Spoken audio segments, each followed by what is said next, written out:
The Book of Judges, Chapter 1. It happened after the death of Joshua, the children of Israel asked of the Lord, saying, Who shall go up for us first against the Canaanites to fight against them? The Lord said, Judah shall go up. Behold, I have delivered the land into his hand. Judah said to Simeon his brother, Come up with me into my lot, that we may fight against the Canaanites, and I likewise will go with you into your lot. So Simeon went with him. Judah went up, and the Lord delivered the Canaanites and the Perizzites into their hand, and they struck of them in Bezek 10,000 men. They found Adonibezek in Bezek, and they fought against him, and they struck the Canaanites and the Perizzites. But Adonibezek fled, and they pursued after him and caught him, and cut off his thumbs and his great toes. Adonibezek said, 70 kings, having their thumbs and their great toes cut off, gathered their food under my table. As I have done, so God has requited me. They brought him to Jerusalem, and he died there. The children of Judah fought against Jerusalem and took it, and struck it with the edge of the sword, and set the city on fire. Afterward the children of Judah went down to fight against the Canaanites who lived in the hill country and in the south, and in the lowland. Judah went against the Canaanites who lived in Hebron. Now the name of Hebron before was Kiriath Arba. And they struck Sheshai, and Ammon, and Talmai. From there he went against the inhabitants of Debir. Now the name of Debir before was Kiriath Shepher. Caleb said, He who strikes Kiriath Shepher, and takes it, to him will I give Achsah my daughter as wife. Othniel the son of Kenaz, Caleb's younger brother, took it, and he gave him Achsah his daughter as a wife. It happened, when she came to him, that she moved him to ask of her father a field, and she alighted from off her donkey, and Caleb said to her, What do you want? She said to him, Give me a blessing, for that you have set me in the land of the south, give me also springs of water.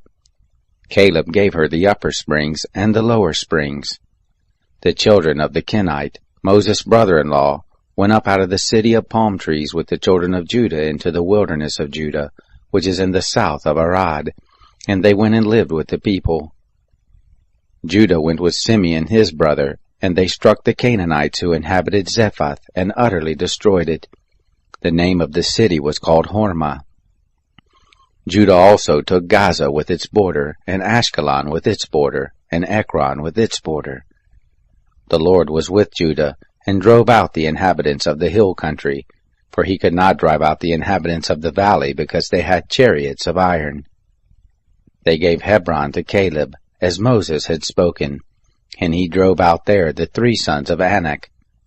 The children of Benjamin did not drive out the Jebusites who inhabited Jerusalem, but the Jebusites dwell with the children of Benjamin in Jerusalem to this day. The house of Joseph, they also went up against Bethel, and the Lord was with them. The house of Joseph sent to spy out Bethel. Now the name of the city before was Luz. The watchers saw a man come forth out of the city, and they said to him, Show us, we pray you, the entrance into the city, and we will deal kindly with you. He showed them the entrance into the city, and they struck the city with the edge of the sword, but they let the man go and all his family. The man went into the land of the Hittites and built a city, and called the name of it Luz, which is the name of it to this day. Manasseh did not drive out the inhabitants of Bethshean and its towns, nor of Tanakh and its towns, nor the inhabitants of Dor and its towns, nor the inhabitants of Ibleam and its towns, nor the inhabitants of Megiddo and its towns, but the Canaanites would dwell in that land.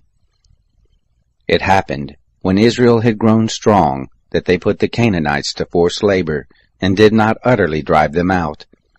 Ephraim didn't drive out the Canaanites who lived in Gezer, but the Canaanites lived in Gezer among them. Zebulun didn't drive out the inhabitants of Kitron, nor the inhabitants of Nahalol, but the Canaanites lived among them and became subject to forced labor. Asher didn't drive out the inhabitants of Akko, nor the inhabitants of Sidon, nor of Alab, nor of Achzib, nor of Helbah, nor of Aphik, nor of Rehob, But the Asherites lived among the Canaanites, the inhabitants of the land, for they did not drive them out. Naphtali didn't drive out the inhabitants of Beth-Shemesh, nor the inhabitants of Beth-Anath, but he lived among the Canaanites, the inhabitants of the land. Nevertheless, the inhabitants of Beth-Shemesh and of Beth-Anath became subject to forced labor. The Amorites forced the children of Dan into the hill country, for they would not allow them to come down into the valley. But the Amorites would dwell in Mount Heres, in Ajalon, and in Shaalbim.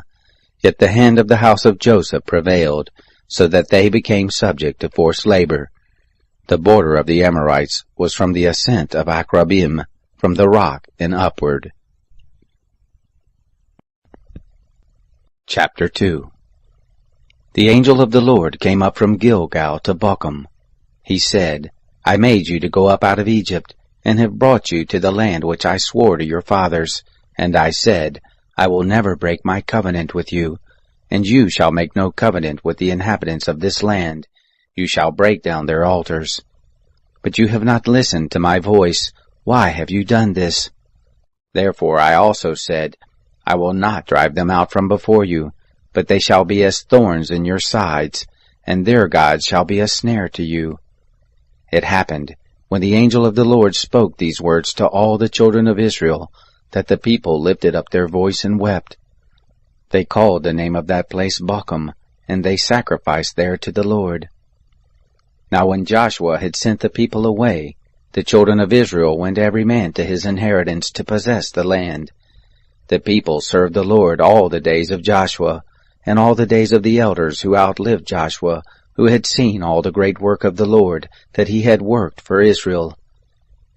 Joshua the son of Nun, the servant of the Lord, died, being 110 years old. They buried him in the border of his inheritance in Timnath-Heres, in the hill country of Ephraim, on the north of the mountain of Gash. Also all that generation were gathered to their fathers, and there arose another generation after them, who didn't know the Lord, nor yet the work which he had done for Israel. The children of Israel did that which was evil in the sight of the Lord, and served the Baals, and they forsook the Lord, the God of their fathers, who brought them out of the land of Egypt, and followed other gods, of the gods of the people who were round about them, and bowed themselves down to them, and they provoked the Lord to anger. They forsook the Lord, and served Baal and the Ashtaroth.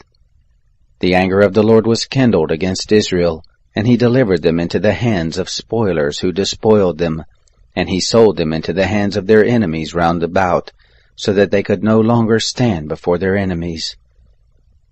Wherever they went out, the hand of the Lord was against them for evil, as the Lord had spoken, and as the Lord had sworn to them, and they were very distressed. The Lord raised up judges who saved them out of the hand of those who despoiled them. Yet they didn't listen to their judges, for they played the prostitute after other gods, and bowed themselves down to them. They turned aside quickly out of the way in which their fathers walked, obeying the commandments of the Lord, but they didn't do so. When the Lord raised them up judges, then the Lord was with the judge, and saved them out of the hand of their enemies all the days of the judge. For it grieved the Lord because of their groaning, by reason of those who oppressed them and vexed them. But it happened, when the judge was dead, that they turned back, and dealt more corruptly than their fathers, in following other gods to serve them, and to bow down to them. They didn't cease from their doings, nor from their stubborn way.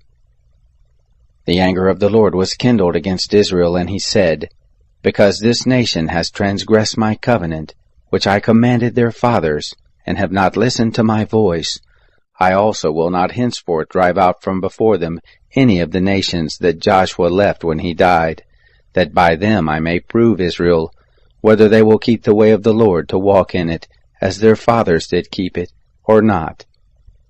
So the Lord left those nations, without driving them out hastily, neither delivered he them into the hand of Joshua. Chapter 3. Now these are the nations which the Lord left, to prove Israel by them, even as many of Israel as had not known all the wars of Canaan, only that the generations of the children of Israel might know to teach them war, at the least such as before knew nothing of it, namely, the 5 lords of the Philistines, and all the Canaanites, and the Sidonians, and the Hivites who lived on Mount Lebanon, from Mount Baal-Hamon to the entrance of Hamath. They were left to prove Israel by them, to know whether they would listen to the commandments of the Lord, after he commanded their fathers by Moses.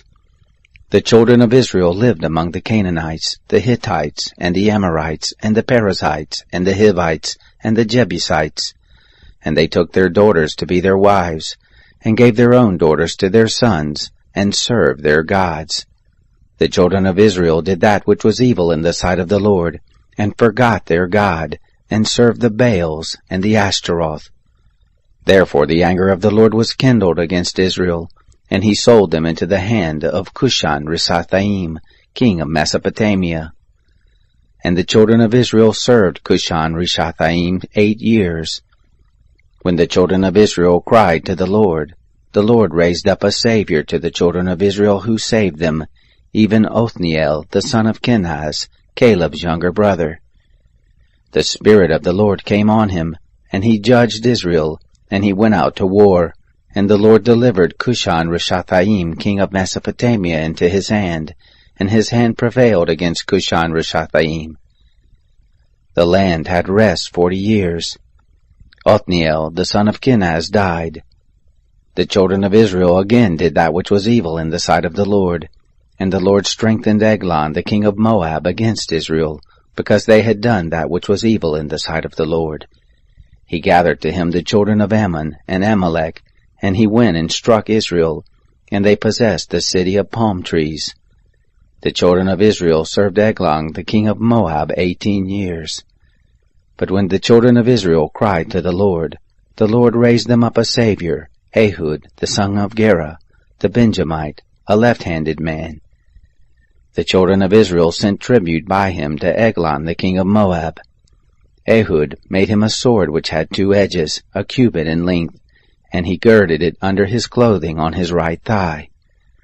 He offered the tribute to Eglon the king of Moab. Now Eglon was a very fat man. When he made an end of offering the tribute, he sent away the people who bore the tribute. But he himself turned back from the quarries that were by Gilgal and said, I have a secret errand to you, king. He said, Keep silence. All who stood by him went out from him. Ehud came to him, and he was sitting by himself alone in the cool upper room. Ehud said, I have a message from God to you. He arose out of his seat. Ehud put forth his left hand, and took the sword from his right thigh, and thrust it into his body, and the shaft also went in after the blade, and the fat closed on the blade, for he didn't draw the sword out of his body, and it came out behind. Then Ehud went forth into the porch, and shut the doors of the upper room on him, and locked them.